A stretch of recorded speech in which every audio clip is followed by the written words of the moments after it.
Welcome to the State of Waste for the week of February 14th, 2021. My name is Paul Jeffries, and I'm bringing you the weekly update for what's going on in Washington State education. Not a whole lot as far as stuff passing out of both chambers, but what we do have going on is February 15th, so tomorrow or Monday, will be the last day that bills can be passed out of their own committee. So if a House bill is in the House Education Committee, tomorrow will be the last day for it to get out of committee, as long as there's no financial implications. So bills with financial implications can be passed later.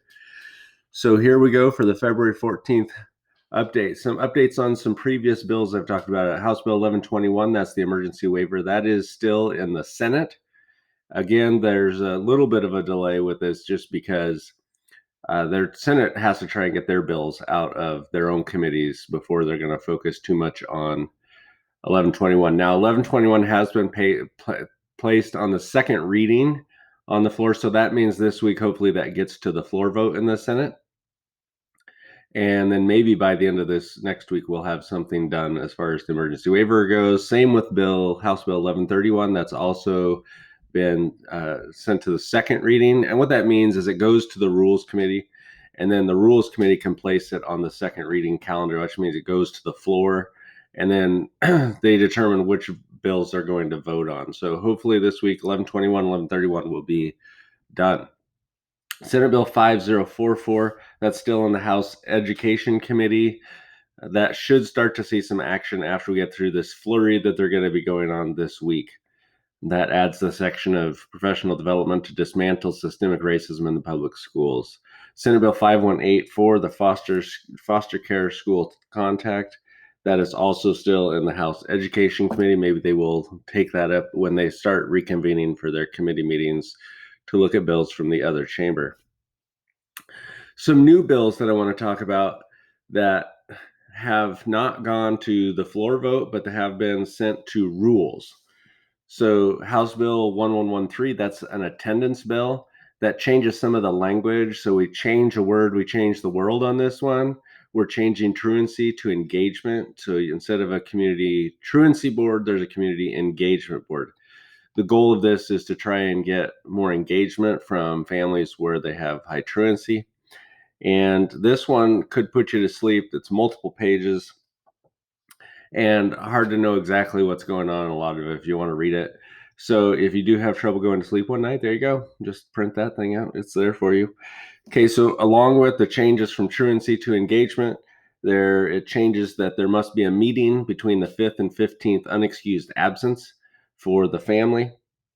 There also must be a meeting that's in the language of the family, so you can't just expect everyone's going to know English. You have to provide some translation if possible.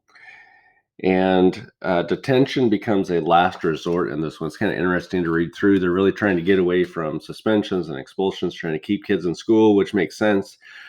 But sometimes, there's no other alternative. Kids are going to be misbehaving and disrupting the school process continually. Why do we want to keep them in school when they just make it really hard for everybody else? So some difficult things to weigh there with that bill, but that is the attendance bill 1113. It has a companion bill 5153 that's in the Senate. Companion bills are bills that both address the same thing, one in each chamber. The Senate Bill 5153 they haven't really done anything with, probably because they know there's a bill in the House. So rather than do the same work, although sometimes I've seen bills go through both chambers and then they end up crossing paths, and it's kind of like they should work together and come up with one, which they do eventually. House Bill 1162. This is a very fascinating one. So, as teachers, we are always excited when we see something come through. And I remember back to the days of the WASL. And if you don't know what the WASL is, then you may be better off. The WASL was the first test, the Washington Assessment of Student Learning, that came through. And then that became the EOC and the COE and the FBI and the CIA, all those fun acronyms that we get in there. But that was the first test that was created for students in Washington State. What that did is that developed into more tests. And I remember when I first started with the WASL, I was like, oh, this is kind of exciting. Yeah, there's some accountability for kids to learn, and there's something we can teach to. And I remember the older teachers going, "Oh, just another thing coming through." And it's, yeah, I get it. And now that I've been teaching this long, it's okay. Yeah, I'm starting to see that cyclical pattern that happens with certain things. So a few years ago, we had the 24 credit requirement, and I was on a committee multiple times of trying to figure out how we're going to get the credits. So if a kid fails a class, how do we get them across the bar if we only offer 24 credits? This bill knocks that credit requirement down from 24 to 20. It has multiple other pieces attached to it. Beginning with 2021, a student can graduate with 20 credits. So that would be because we have the waivers for the current seniors, so it won't really matter to them. Schools will still be required to offer 24 credits. The pathway options add a performance exhibit component. So part of the pathway is that there will be a performance exhibit. Basically, like the old senior projects that we used to do, where they have to perform something and show that they definitely have a grasp of their pathway. And it also has some equality in subgroups choosing the pathway option. So there has to be some reporting done at the school level.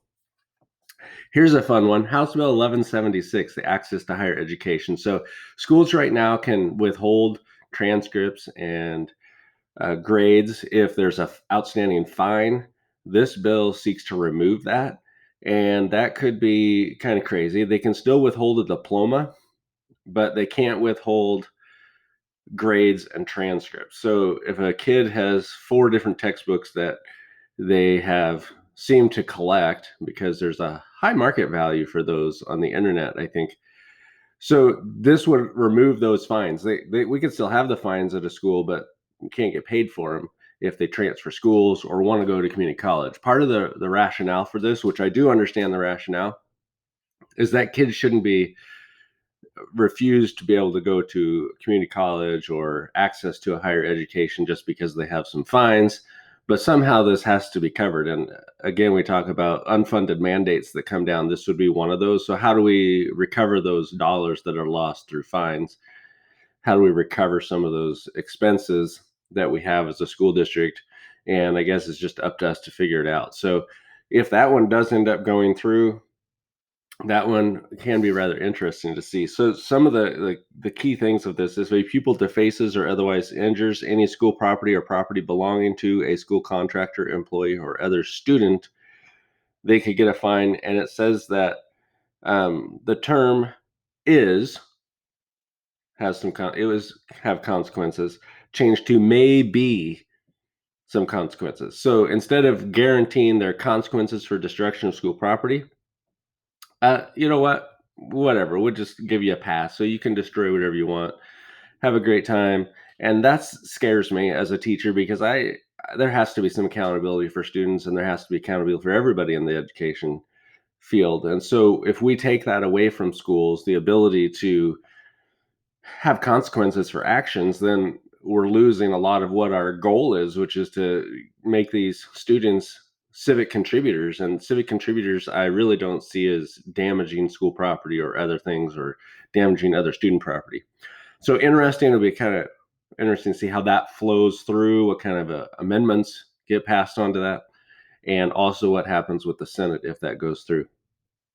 Bill 1273, House Bill 1273, Companion Bill, Senate Bill 5070, menstrual products in school. I was having a hard time reading through this one, because it says that in the 22-23 school year, school districts must bear the cost, but they can get help from the community, so they can get donations or grants or other funds to help offset the costs of providing these. And this makes sense for females, that if they're having issues with the menstruation, and they want to or they're having trouble focusing because of that concern, I get that, and we should be offering something like this. So it's a no-brainer as far as that goes. The only issue is, again, unfunded mandates. So the district has to bear the cost. Now, when I read Section 4 of this, I was having a hard time trying to match this up. Section 4 makes the act null and void if funding is not provided in the omnibus bill. So I don't know if the omnibus bill has to specifically direct it to menstrual products or not. So is it null and void if there's no money for menstrual products, or just no null and void if there's no money for education? It was not clear in Section 4 of that. Senate Bill 5030 develops comprehensive school counseling programs to really help school counselors focus on counseling, which is what they're supposed to do. So I guess maybe there's some issues with school counselors doing other things than school counseling. Maybe they're teaching, maybe I don't know. I've not seen anything like that, so I don't know if that's going on in other school districts. Senate Bill 5161, teaching tribal history, culture, and government. This will incorporate curriculum about the history, culture, and government of the nearest federally recognized Indian tribe into the social studies curriculum by September 1st, 2023. So I learned a lot about this in Washington State history about the Indian tribes. So I'm not sure what isn't being taught and what they're looking for as far as this bill goes. I know there's just a push to get some of the tribal history taught, so not sure. This also interesting because I'm going through my administration program right now. It has to be included in administrative prep programs, and over OSPI will oversee the implementation of that being put into curriculum. The last bill that I have is House Bill 1368, which is the COVID relief money that came from the federal government. And of course, we know that any money that comes from the federal government has multiple strings attached. So there's $668,130,000 that are to help schools reopen. And so that money is going to be spent by OSPI. It must be spent by, there was a deadline. I don't remember the deadline, but it's like within this year. And so that money has to be spent for helping schools to reopen. There's multiple layers of reporting that has to be done by the school districts of how they're going to do it and what they have to do. And they have to have a plan in place by this time and whatever. And yeah, all that stuff. So anytime there's going to be money like that comes from the federal government, just expect those strings attached. But maybe your school will start to see a little bit of that money to help provide the materials and stuff that'll be necessary for a safe reopening of our schools. That's our update for this week. If you do have any questions, there is the State of Waste Washington or State of Waste WA at gmail.com. Please let me know if you would like any information regarding any other bills and anything else. Thank you.